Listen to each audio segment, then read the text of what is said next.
Hello mga kauragon, yun, another day, another cooking naman tayo. Yan, naglagay lang ko ng oil, tsaka nilagyan ko ng butter.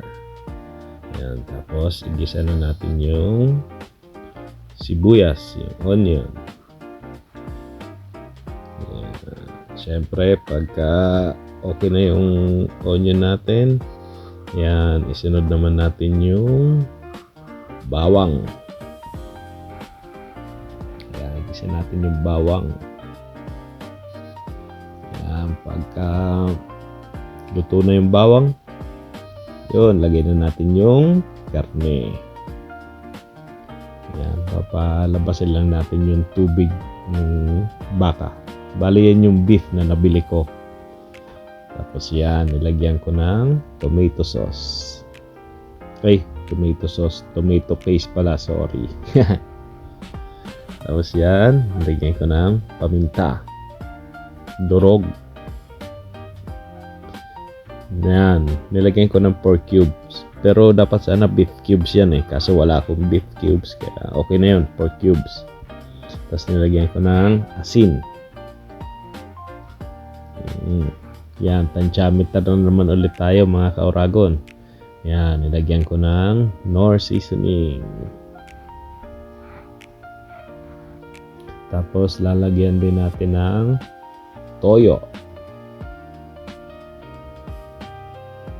Yan, wala pong sukat. Tansya-tansya lang.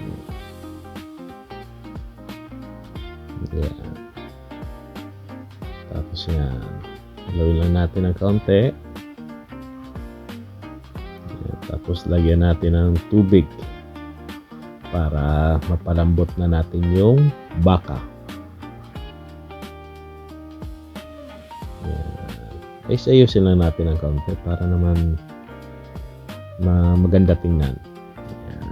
Tapos takpan natin, tapos antayin natin hanggang mapalambot yung baka.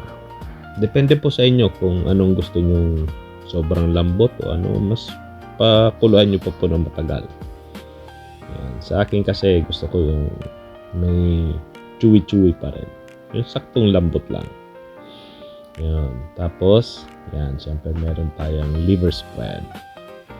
Yan, huwag kayong mag-alala kasi sinimot ko po yan mga kauragon. Sayang binibili po natin yan, kaya simutin natin. Tapos yon, bale, ang ginamit ko dyan is kamote and then carrots. Instead of patatas, kamote po ginamit ko. Nasa sa inyo po yan kung anong gusto nyo, kung anong mas prefer nyo. Pero sa akin, prefer ko kamote. Kaya yun. Tapos takpan lang natin hanggang mapalambot yung kamote and carrots. Pag okay na, yan, lagay na natin yung bell pepper. Yan. Tapos nilagay ko ng sili. Siyempre, para may konting sipa, konting anghang. Pag ayaw nyo naman na may sili, di wag nyo pong lagyan ng sili. Yan. Tapos tikman nyo kung okay na sa inyo ang lasa.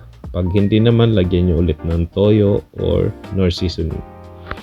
Tapos yan, yung panghuli ko, nilagyan ko ng peanut butter. 1 lang, mga 1 tablespoon lang.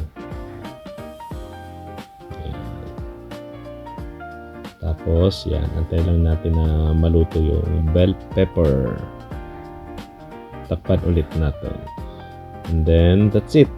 Luto na ang ating beef caldereta mga kauragon. Kaya, kain na po tayo.